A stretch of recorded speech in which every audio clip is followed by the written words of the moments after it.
जय हिंद दोस्तों, welcome back my channel. दोस्तों, आज की वीडियो बहुत इंपॉर्टेंट है और सभी लोगों को आज की वीडियो ज़रूर देखना चाहिए।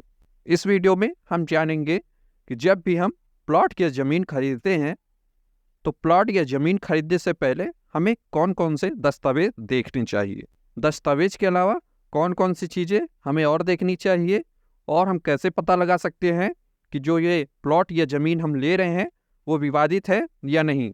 क्योंकि दोस्तों, आजकल इतना फ्रॉड हो रहा है।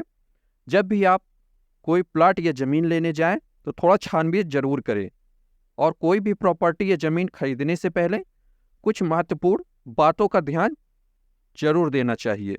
आगे हम इन्हीं सब बातों पे चर्चा करेंगे और एक एक इम्पॉर्टेंट चीज़ को बड़ी बारीकी से समझेंगे, जिससे आपके साथ कभी फ्रॉड ना हो। चलिए वीडियो शुरू करते हैं। उससे पहले अगर आप हमारे चैनल पे नए आए हैं तो सब्सक्राइब कर लें, क्योंकि लॉ अवेयरनेस होना आज के समय में बहुत ही ज़रूरी है और हमारे चैनल पर लॉ से जुड़ी हुई अच्छी अच्छी जानकारी आपको मिल जाएंगी। चलिए हम अपने टॉपिक पे आते हैं। दोस्तों, जब भी आप कोई भी ज़मीन खरीदते हैं, प्लॉट खरीदते हैं, तो सबसे पहले आप रजिस्ट्री ज़रूर देखें, बिना किसी हड़बड़ी या बिना किसी जल्दी के। और आपको कोई ज़मीन लेने से पहले जल्दबाजी नहीं करनी चाहिए। ऐसा नहीं है कि ये ज़मीन मुझे लेना ही लेना है, या मान लीजिए जो ज़मीन बेच रहा है वो जो भी कंडीशन आपके सामने रख रहा है, जो भी शर्त रख रहा है, आप सब फॉलो कर रहे हैं। ऐसा नहीं है। आपको कोई भी ज़मीन जो है वो जल्दबाजी में नहीं खरीदनी है। तो सबसे पहले आपको रजिस्ट्री देखनी है। रजिस्ट्री देखने से आपको ये पता लग जाता है कि इस ज़मीन का रजिस्ट्री कब हुई थी, कितने दिन पहले हुई थी, ज़मीन का टाइटलधारी कौन है, मतलब ज़मीन का मालिक कौन है, किसके नाम ज़मीन है, और वास्तव में ज़मीन कितने वर्ग मीटर या कितने वर्ग फीट है, और वहाँ पे उसके साइड में कोई रोड दर्शाई गई है, कितने फीट दर्शाई गई है, और जितनी ज़मीन ऑन पेपर रजिस्ट्री में लिखी होगी उतनी ही आप खरीदें, उतने ही का आप पैसा दें। ये सारी चीज़ें आपको इससे पता लग जाएगी। इसलिए सबसे पहले आपको रजिस्ट्री पेपर ज़रूर देखना चाहिए। ठीक है। दूसरा जो स्टेप है दोस्तों, वो है ऑनलाइन रजिस्ट्री चेक करना। क्योंकि दोस्तों, हो सकता है जो पेपर आपको दिखाया गया हो वो फर्जी हो, इसलिए यदि आप उसे ऑनलाइन चेक कर लें तो बहुत ही बेहतर रहेगा, आपको और ज़्यादा स्पष्टता हो जाएगी। लेकिन दोस्तों, रजिस्ट्री ज़्यादा पुरानी है तो हो सकता है वो ऑनलाइन शो ना हो रहा हो। तो दोस्तों, आप खतौनी देख के या ज़्यादा डाउट हो तो सीधा तहसील जाके रजिस्ट्रार ऑफिस में पता लगवा सकते हैं। तीसरा जो है सबसे महत्वपूर्ण है, वो है वास्तविक कब्जा देखना। देखिए दोस्तों, कोई भी व्यक्ति ज़मीन खरीदता है, घर खरीदता है, तो उसे स्वयं वहाँ पर जाना चाहिए जहाँ ज़मीन या प्लॉट या घर हो। वहाँ पे जाके ये क्लियर करना चाहिए कि जिससे आप ज़मीन ले रहे हैं उसी का कब्जा है कि नहीं। ऐसा तो नहीं अन्य व्यक्ति उस पर कब्जा किए हुए है और बाद में आप परेशान हो, बाद में आपकी उससे लड़ाई हो या कोई मुकदमा चले। और दोस्तों, अगर आप कोई मकान या घर खरीदते हैं तो आपको देखना चाहिए कोई घर पे किराएदार तो नहीं है, और जो किराएदार है तो जो मकान मालिक है जिससे आप घर खरीद रहे हैं वो कोई एग्रीमेंट तो नहीं किया। पता चले कि मकान मालिक किराएदारों से 10 साल का एग्रीमेंट करवाया हो और आपको बेच के चला जाए, फिर आप बाद में किराएदार से घर खाली नहीं करवा सकते हैं। इसलिए दोस्तों, प्लॉट या घर लेने से पहले स्थिति का मुआयना करने आप स्वयं जाए और देखें जो प्रॉपर्टी आप ले रहे हैं वास्तविक कब्जा उस पर व्यक्ति का है या नहीं।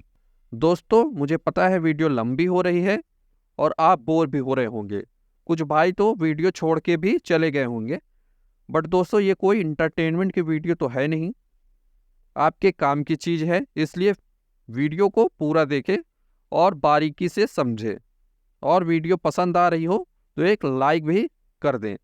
चलिए आते हैं अपने नेक्स्ट पॉइंट पर, जो है एग्रीमेंट करवाना। देखिए दोस्तों, ये चीज़ कोई आपको बताएगा नहीं, कोई वकील आपको जल्दी एडवाइस नहीं देगा। वो अपना काम जल्दी जल्दी करा के पेमेंट लेके फुर्सत, बाद में आप फंस जाते हैं और उसी वकील के पास जाते हैं और मुकदमा चलता है। खैर छोड़िए, अपने मुद्दे पे हम वापस आते हैं।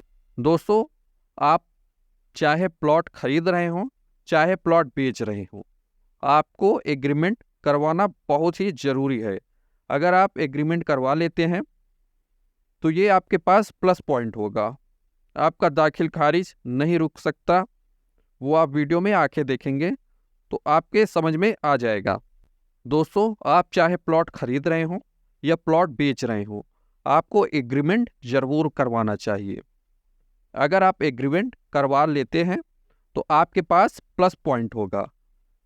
क्या होगा कि कभी भी कोई आपका दाखिल खारिज नहीं रुकवा सकता। वो कैसे नहीं रुकवा सकता, आप वीडियो में आगे देखेंगे तो आपके समझ में आ जाएगा। दोस्तों, सबसे पहले हम बेसिक फ़ायदों के बारे में जानेंगे। चलिए जान लेते हैं कि एग्रीमेंट करवाने के फ़ायदे क्या क्या होते हैं और क्या क्या आपको बेनिफिट मिलेंगे।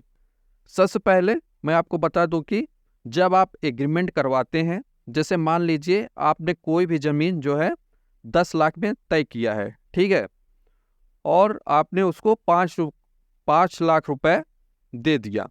सबसे पहले मैं आपको बता दूं कि जब आप एग्रीमेंट करवाते हैं, जैसे मान लीजिए आपने कोई भी ज़मीन 10 लाख रुपए में तय किया है, ठीक है, और आपने उसको 5 लाख रुपए दे दिया, तो आप एग्रीमेंट में सारी शर्तें लिखाएंगे कि भाई मैंने फला व्यक्ति से 10 लाख रुपए में प्लॉट तय किया है, 5 लाख रुपए नगद दे रहा हूँ, और दोनों लोग जो है इस पर हस्ताक्षर करेंगे। और भी शर्तें आप लगा सकते हैं कि ये आप इतने समय तक, मान लीजिए 8 महीने या 9 महीने के अंदर सारे पैसा दे दोगे। तो इससे फ़ायदा ये रहेगा कि वो व्यक्ति अधिक पैसा मिलने पर प्लॉट किसी और को नहीं बेच सकता, क्योंकि आपने एग्रीमेंट करवा लिया है, ठीक है। दूसरी बात है, भविष्य में वो व्यक्ति आपसे फ्रॉड भी नहीं कर सकता। वो बाद में यह नहीं कह सकता कि आपसे मेरा प्लॉट तय नहीं हुआ है, या वो ये नहीं कह सकता कि आपने हमें एक भी पैसा नहीं दिया है, ठीक है दोस्तों।